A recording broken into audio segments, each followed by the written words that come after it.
Conversations About Men with your host Gonzalo Salinas, the podcast about sexuality, masculinity, and every topic that can help men to become better men. This is a great space to grow your mindset, expand your knowledge, and get in touch with your deepest masculine truth. Hello, my name is Gonzalo Salinas, and I'm the host of your podcast, Conversations About Men. Hello, and welcome to another episode of Conversations About Men with your host, Gonzalo Salinas. Our guest today is a functional athlete, an author, and an entrepreneur. But above everything, he's an adventurer. Today, we have on the show Jonathan Simos.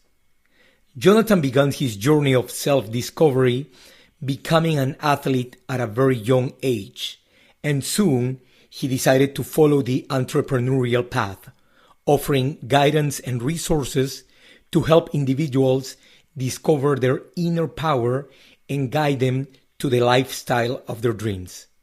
He is the author of the book, How to Road Trip America, a modern guide for epic American adventures, and right now he's working on a series for the road trip concept at different locations in the world. So, without further ado, here's my conversation with Jonathan Simos.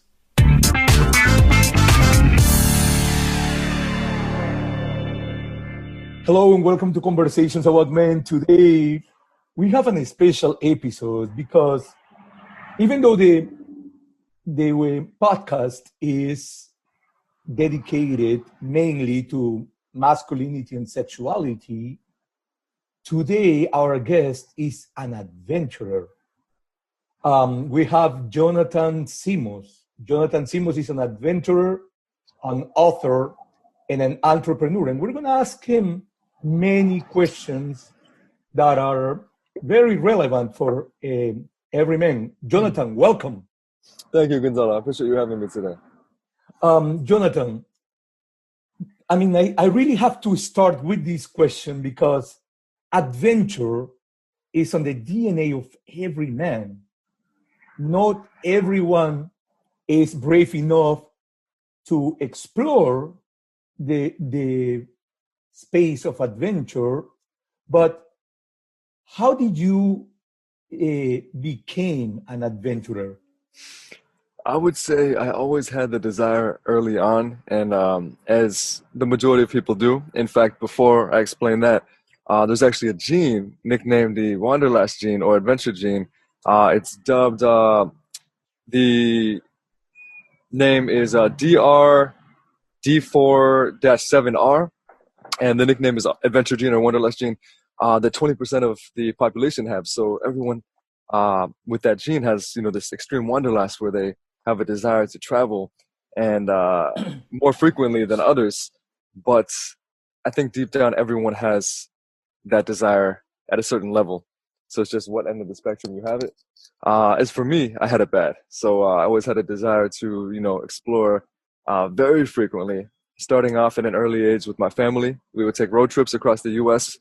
My mother would plan these epic road trips throughout all kinds of states, terrains, and it was a great experience. But then as I got older, I would try to take them within my own means with small road trips to visit friends at colleges.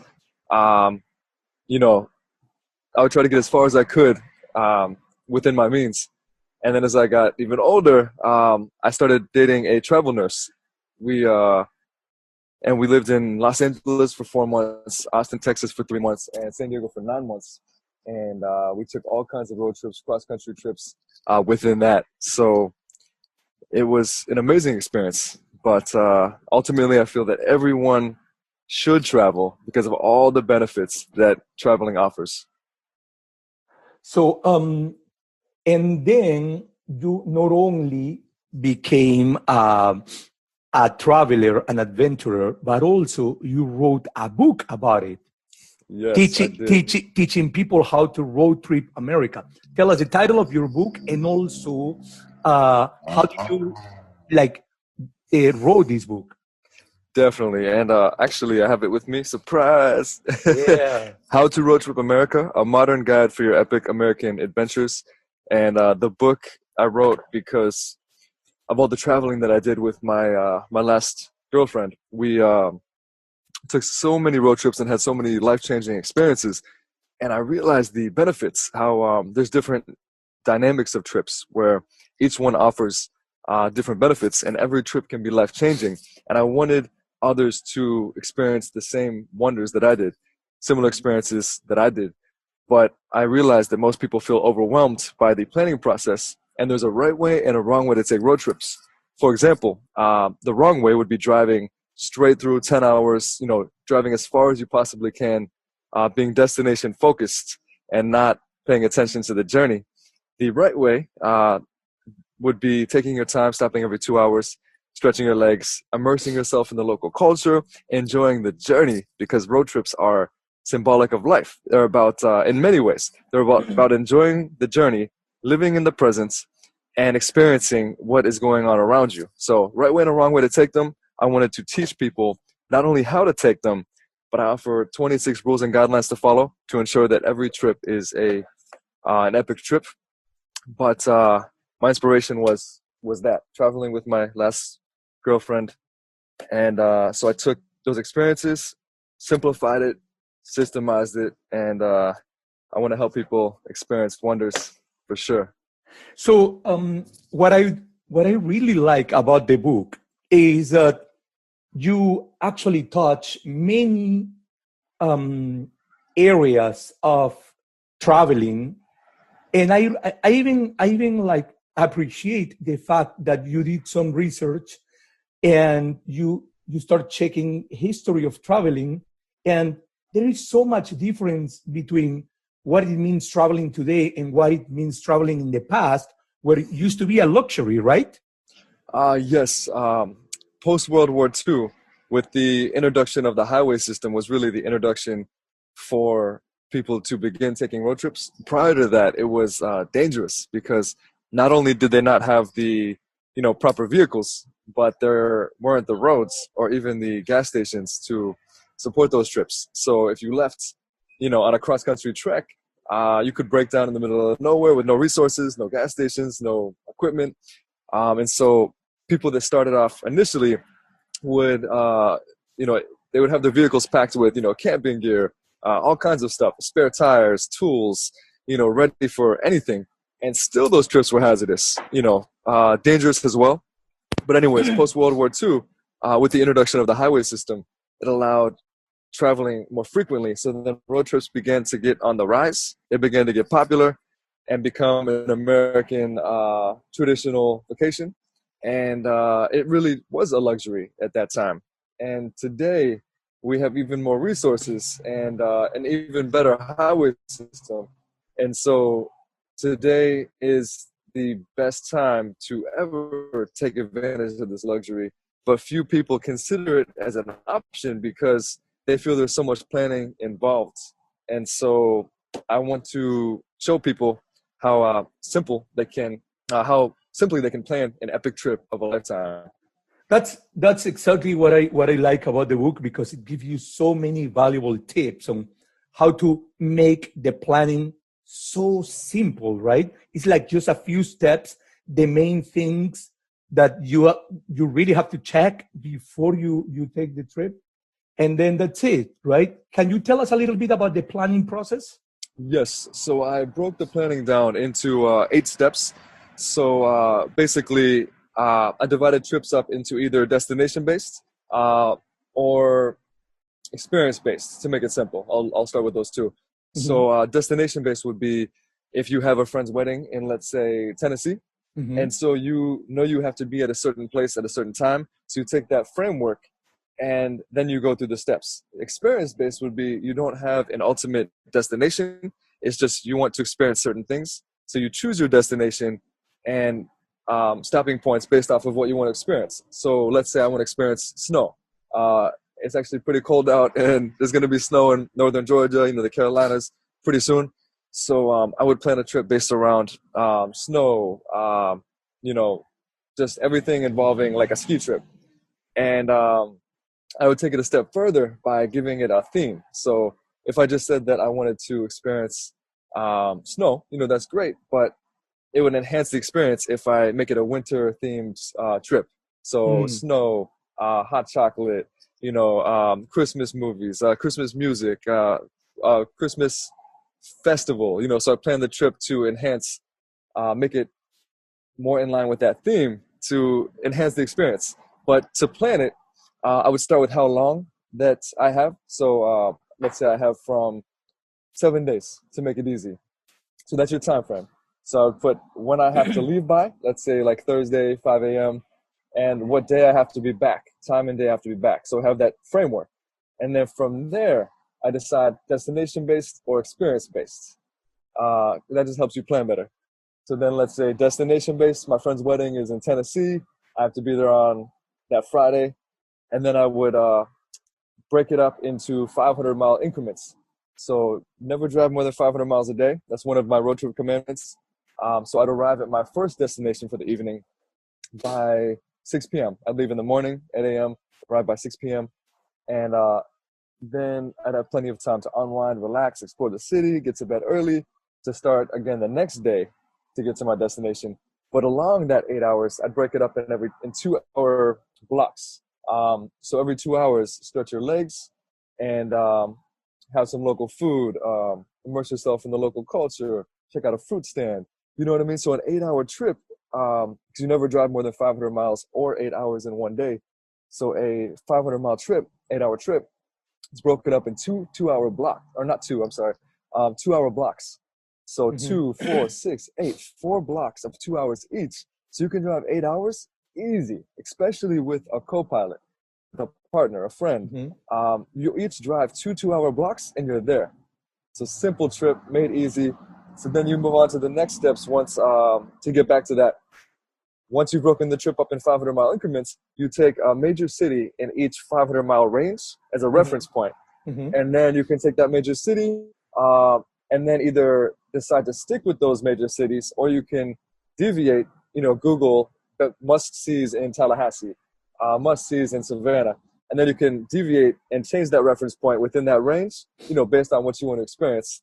And then you can change it, but it's still within those general 500-mile increments. Mm-hmm. And so it provides that framework and that allows you to build in the experiences along the way.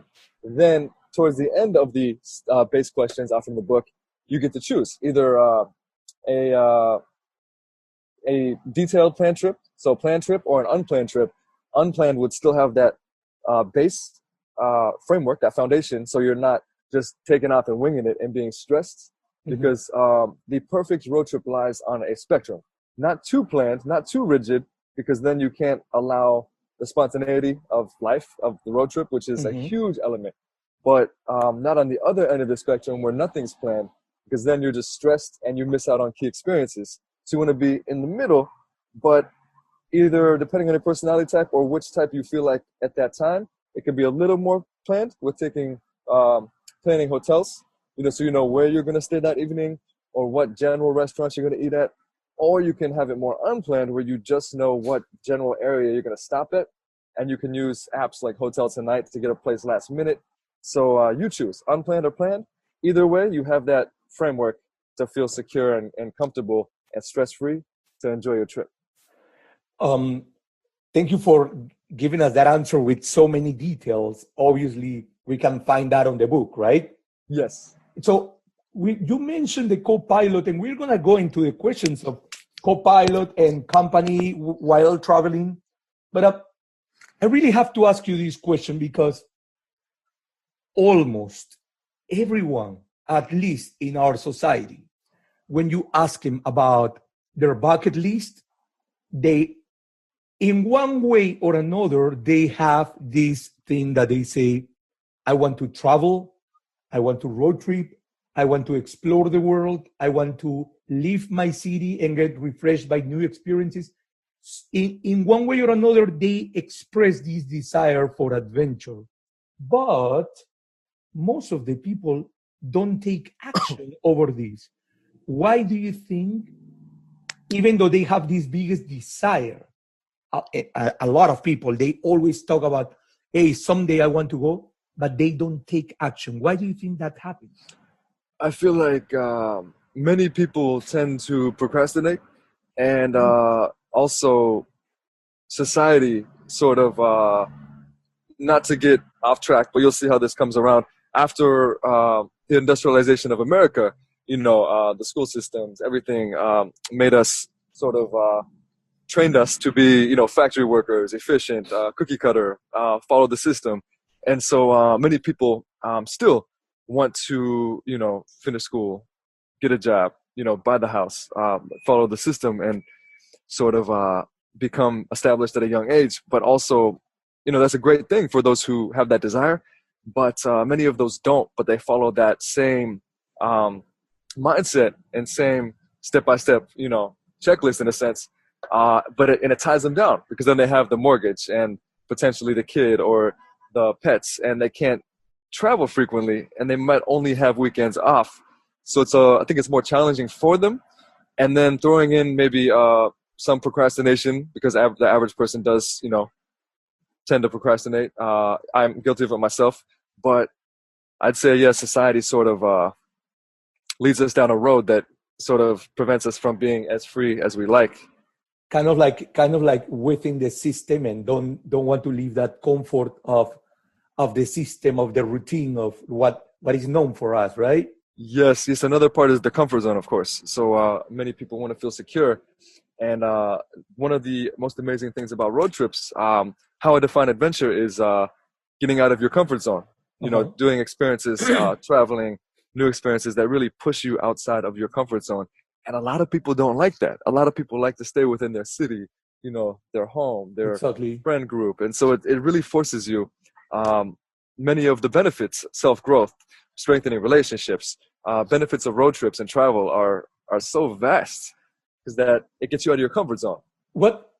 Jonathan, what would you say to the people that put the excuse of, I don't have the money, I don't have the time to travel? What would you say? What would you tell to these people? I would say I understand that mindset, because my whole life earlier on I felt the same way. But then I realized that before I wrote the book, these trips, you can start in your own backyard. You don't have to travel worldwide, which can be expensive. There's ways to do it cheaper, of course, but you can start in your own backyard with all the amazing places America has to offer. And regardless of where you live in America, there's so many places to see. You can live in, Florida and see amazing places in Florida, Georgia, the Carolinas within a weekend. Live in New York, live in Washington State, anywhere you live in America, even in the Midwest. For example, in the Midwest, you can drive to Minnesota, only 6 hours away, depending on what part of the Midwest. But my point is, every part of the U.S., on a weekend, Friday, Saturday, Sunday, you can take an amazing road trip, even exploring within 2, 3, 4 hours away of your city. So it doesn't have to be expensive. But if your challenge is time, you can always work on freeing up your time, and creating that lifestyle if you want to travel more frequently. But if you want to give your listeners more details on saving money, I actually have a chapter in my book, which I'll touch on. It's called Roughing It. There's different levels of roughing it, 1, 2, and 3, to how to save money when taking road trips. Wow. I think this conversation is making so many people interested in buying that book. So it's available on Amazon, right? It is on Amazon. And also my website, howtoroadtripamerica.com, where I would personally ship it to the whoever is interested.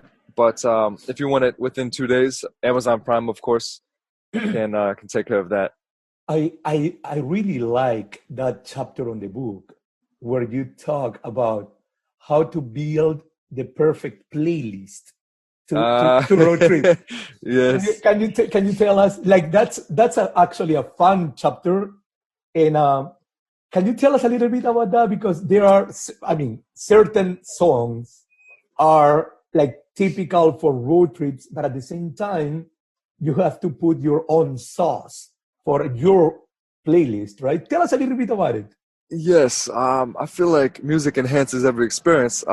So, for example, if you're driving, you have a winter themed trip, Christmas themed trip, and you're driving through like a winter, like a snowstorm in South Lake Tahoe, and you're listening to, old school hip hop like Tupac, it's not going to enhance the Christmas experience. I love old school hip hop, but, different time, different place.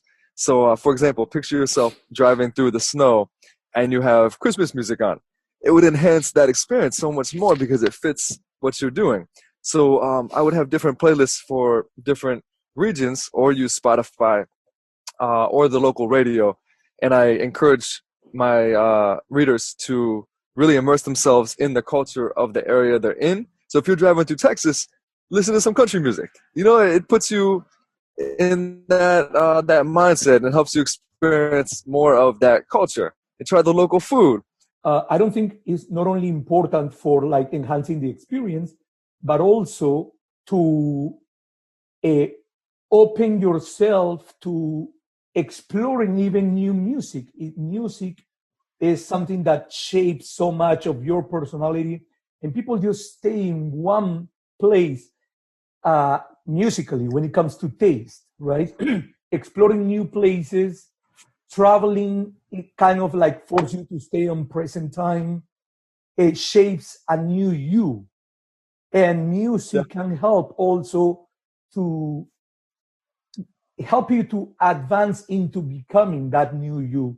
And that's what I got from the chapter, and what I got from my own experience traveling, right? Absolutely. But go ahead. I think you found the page that you wanted to. Yes, no, I did. So aside from the music to fit the culture of the place that you're in, to immerse yourself, classics such as Chuck Berry, Route 66, classic road trip song, Johnny Cash, I've Been Everywhere, and The Ring of Fire, Leonard Skinner, Sweet Home Alabama, so there's different songs that are just classic. And Tom Petty, Free Fallin', kind of like that road trip feel, cruising. But of course, it's anything you like, and you can build that playlist. If you want to see some of my playlists, you can actually follow me on Spotify, Jonathan Simos, JonathanSimos, one word together. And I have different playlists from all kinds of country music to classical music to old school hip hop, depending on where you are. Christmas music to make it easy for you. So I have some playlists offered as well. Have you been road tripping in California on Route 66? A little bit. I do want to drive much longer on Route 66, but my experiences in California were mostly from San Diego. My last girlfriend's 30th birthday, we took an amazing road trip from Southern Cali all the way up to Northern Cali and looped around. So we went from San Diego to the sand dunes, to Mammoth or Sequoia National Park. Saw the widest trees in the world. In fact, page 85 is Sequoia National Park. Look at these trees, just to show you. Look at how big those trees are. That's my brother and I. Wow. For the people that are just listening to audio, you are showing us right now on the computer the picture of your book. But those trees are huge. Yes, the trees are the widest trees in the world. Sequoia National Park, in fact, they're so wide, many of them you could drive a car through if there was a hole in the middle and still have plenty of room to spare. So let's talk about the co-pilot, finding the right person to travel. Because you can travel solo, you can road trip solo. It's a whole different experience than traveling with someone. But there's nothing worse than picking the wrong person to road trip because you're stuck, right? and when I'm saying you're stuck, I can easily use another word that starts with F. when you pick the wrong person for a road trip. Tell us about the experience of traveling solo versus traveling with a co-pilot, and how you choose a person. Tell us a little bit about that. Okay. First, I would say that the dynamic changes. So, if it's a solo road trip, there's plenty of time for self-improvement and just really getting out of your old routine, getting out of your comfort zone, meeting new people. So forcing yourself to talk to locals and just ask people's input on where you should explore, and just really just getting out and being social, while at the same time being more introverted while you're driving, and really asking yourself certain questions. So there's even a chapter in here on how to maximize your experiences with a solo road trip, where you literally just work on becoming more self-aware, self-discovery, asking yourself key questions, like, what would a perfect day in my life look like? Or, what am I passionate about? So questions to ask yourself. And of course, new experiences will also alter your perspective. But my point is, solo trip has just as many benefits as a trip with a significant other, where that'll strengthen your relationships. I also have a chapter, a section of that chapter, where you ask your significant other key questions, and you get to know more about each other. So strengthen your relationships. So aside from the experiences you get to have together, you can really ask each other key questions and enhance your experience. Family trips, so the dynamic changes. But when it comes to the right person, I would say you typically know, you don't want to take a road trip with like a long road trip with a stranger early on, because it could be uncomfortable. But generally, as long as they're like rational person, and you give each other space and talk when necessary, and don't try to fill the silence, with unnecessary talking the whole time, entertaining each other, and you just enjoy the trip, it'll be good regardless of who you're with. But I hear what you're saying. It is important. So I'd say just make sure that you start with a small trip. So if you start dating someone and you want to take a road trip, start with a 1-day trip, 3 hours there, 2-3 hours there, 2-3 hours back, full day there. Leave in the morning, come back at night, see how that goes. If that goes well, take a 2-day trip, weekend trip, maybe 5 hours away, and break up that trip every 2 hours, of course. And then you can go little by little, further, and kind of get a feel for it. I totally feel you, yeah, and I understand the way the road trip can actually be a bonding experience with a person, right? Especially if it's a short road trip, 3 hours there, spending the day and coming back at night, something like that. By the way, a road trip that right now comes to my mind, I live in Miami, and I think a beautiful road trip from Miami in 1-day road trip is visiting St. Augustine. St. Augustine is the oldest Western city in the U.S. So there's no older city than St. Augustine in the entire U.S. than St. Augustine, that, by the way, was created by Spanish conquistadors, right? So in the time when Florida was a Spanish settlement. So anyway, let's continue into the, tell us a little bit about traveling solo, because what I liked about the book is when you start explaining about traveling solo, a road trip solo, you talk about a little bit about self-reflecting and mindfulness. Can you tell us about that? Yes, I feel like many people, including myself, years earlier, may not feel completely comfortable on their own with time to themselves, and so they would tend to fill that time with friends, family, significant others, or jump from relationship to relationship, rather than looking inside and really getting to know themselves on a deeper level with self-awareness, self-discovery, and that's crucial. So a solo road trip, it sort of forces you to do that. It forces that growth by isolating you in a good way, but yet you're still connected if you want to be connected. So you can still make a phone call, call significant others, friends, family throughout that trip. But my point is, it forces you outside of that comfort zone, forces you to really look within and make choices on your own, get confidence on your own, not turning to anyone or looking to anyone to make choices for you or even with you. And so it does help a lot with self-development, and being in a new city on your own, forced to do everything on your own, interact with strange people. It really makes you more confident and teaches you a lot more about yourself. And then to add to that, if you think about those questions that are listed in the book, they really help with self-discovery. And so it really can lead to much more growth and be therapeutic, for sure. So, Absolutely. and I appreciate that because this is kind of like the Socrates teaching of know thyself, right? Absolutely. Like, first, that's the ultimate knowledge. So we're coming actually to the end of the interview, but I really want to ask you this. Many people think that your trip back home is the end of the trip, right?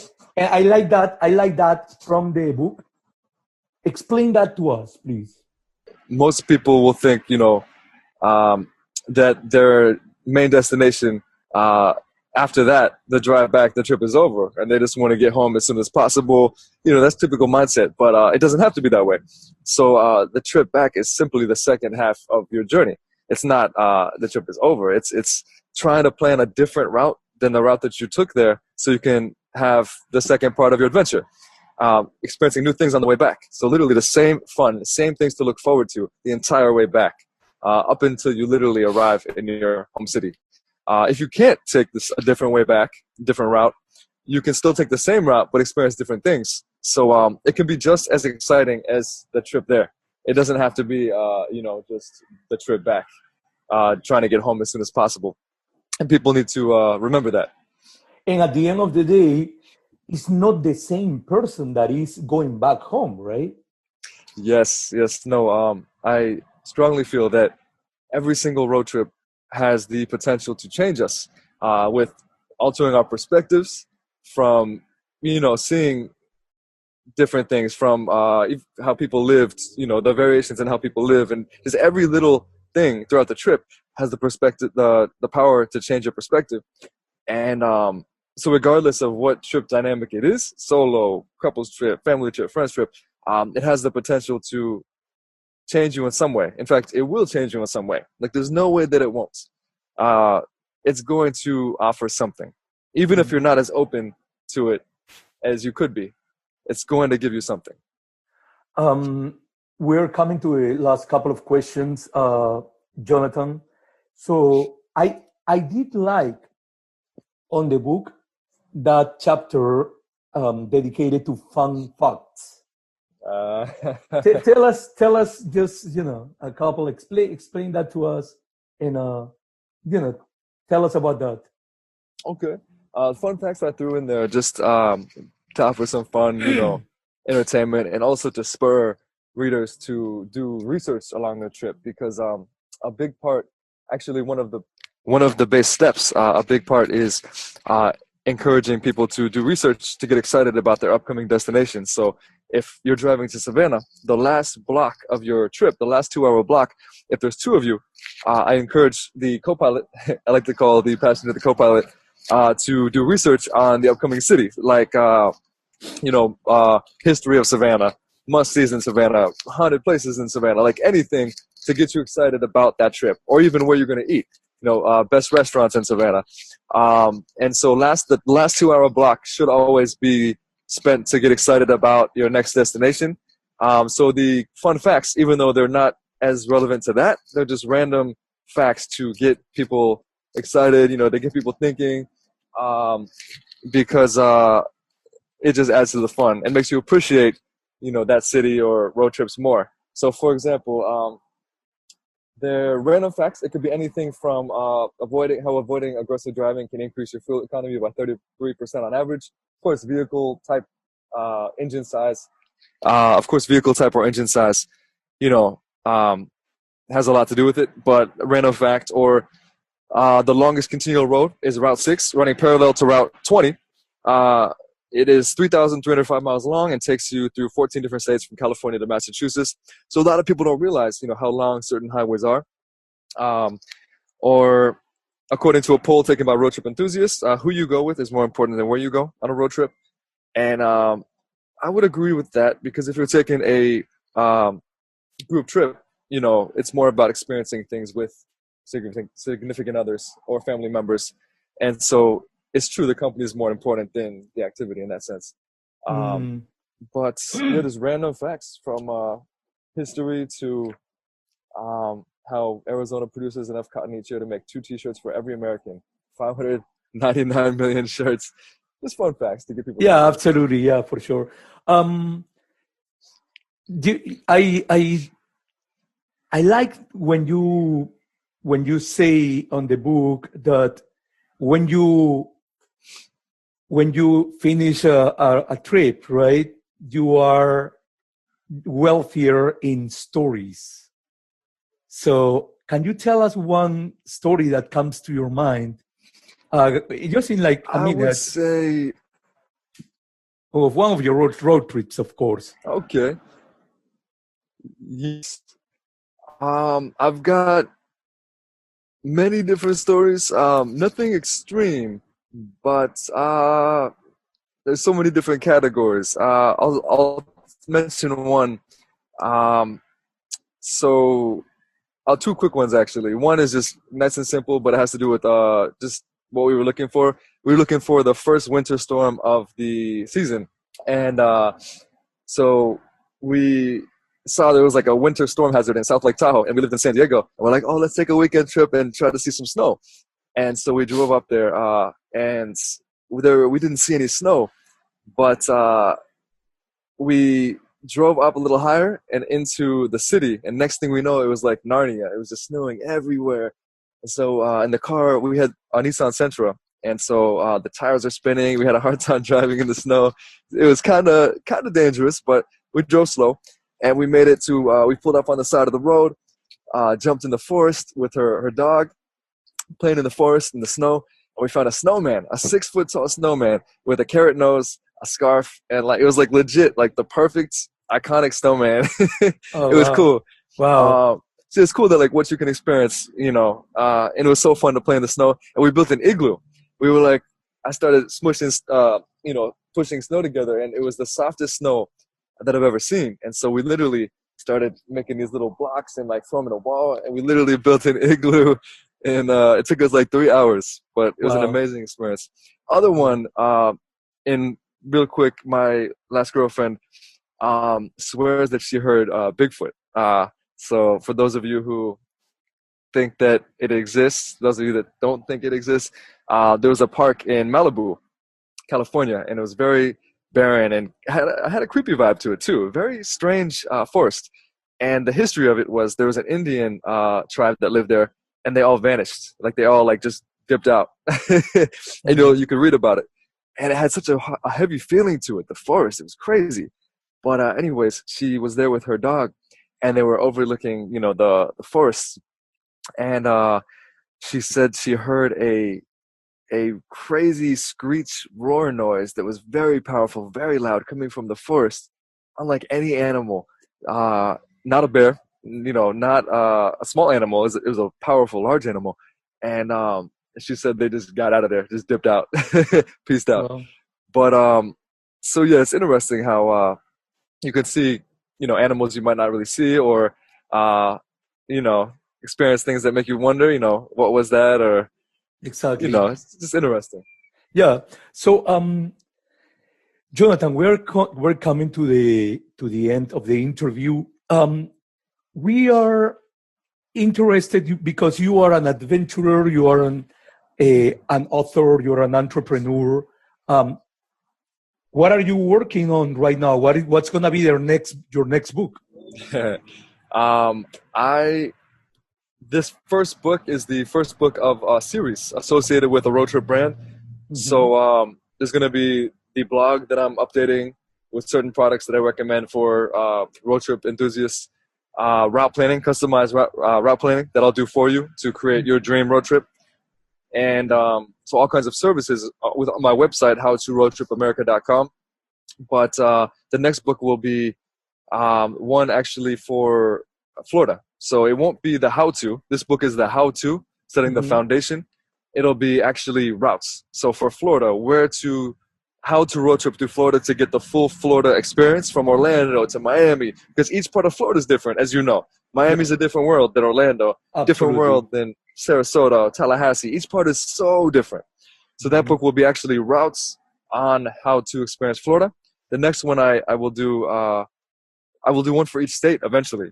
But the other project, I'm actually putting this one more on pause for now because I'm focusing on my fitness venture, which is empowering others with fitness education through an online course.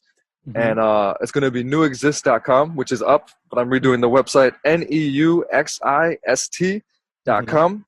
My first product, my empowerment course, will be up once I finish the product with my team. And basically, it'll empower people with the confidence, knowledge, and fitness foundation. So once they finish the 3-month course, they have knowledge, basic fitness fundamentals. They have a fitness base built through the training that I offer, the cross training, because I have a personal training background. And background as a functional athlete. So I really gear that towards functionality and peak performance. And it's holistic. So there's a mental component where a team member of mine, he teaches mental performance in the U.S. Special Forces. And he's going to offer his insight from a mental performance perspective. So a course that empowers people. Wow. Thank you. So thank you so much. And finally, where can people find you? The easiest way is my website, johncmos.com, for projects, to follow projects. And as I share the journey as an entrepreneur, just following my dreams, taking the next step. So JONSIMOS.com, johncmos.com. John, thank you so much. Thank you for the interview. It's been a pleasure. Thank you, Gonzalo. I appreciate the opportunity. Thank you so much. Thank you for listening to this episode of Conversations About Men. We hope you enjoyed and learned from this. Don't forget to subscribe and share the love. And if you have any questions or feedback, I will be happy to connect. And until the next time, let your light shine.